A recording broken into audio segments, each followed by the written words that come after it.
ఇట్లా గోరీలు దోసుకున్నారు, గజనీలు దోసుకున్నారు, లోడీలు దోసుకున్నారు, సుల్తాన్లు దోసుకున్నారు, తుగ్లక్లు దోసుకున్నారు, ఖిల్జీలు దోసుకున్నారు, Mughals దోసుకున్నారు, Britishers దోసుకున్నారు, Europeans దోసుకున్నారు.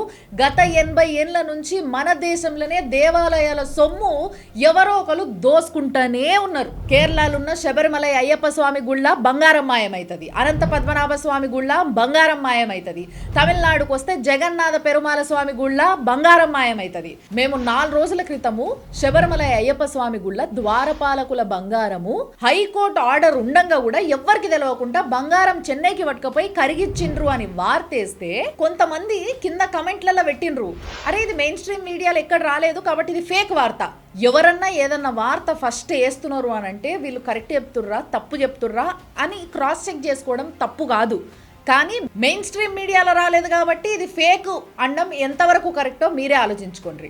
మేము వార్త వేసిన తర్వాత 2 రోజులకి నేషనల్ మీడియా కవర్ చేస్తే అప్పుడు నెక్స్ట్ డే నుంచి వెళ్ళి తెలుగు మీడియా కూడా కవర్ చేయడం మొదలుపెట్టింది. ఎవ్వరు వార్త కవర్ చేసినా చెయ్యకపోయినా కొన్ని వేల సంవత్సరాలుగా దేవాలయాల సొమ్ముని దోస్క తింటున్నారు అనే మాట అక్షర సత్యం. ఏ టెంపుల్లో ఎట్లెట్లా గోల్డ్ మాయమవుతుంది అనేదే ఇవాళటిది ఫ్యాక్ట్ బై రమ్య కృష్ణ.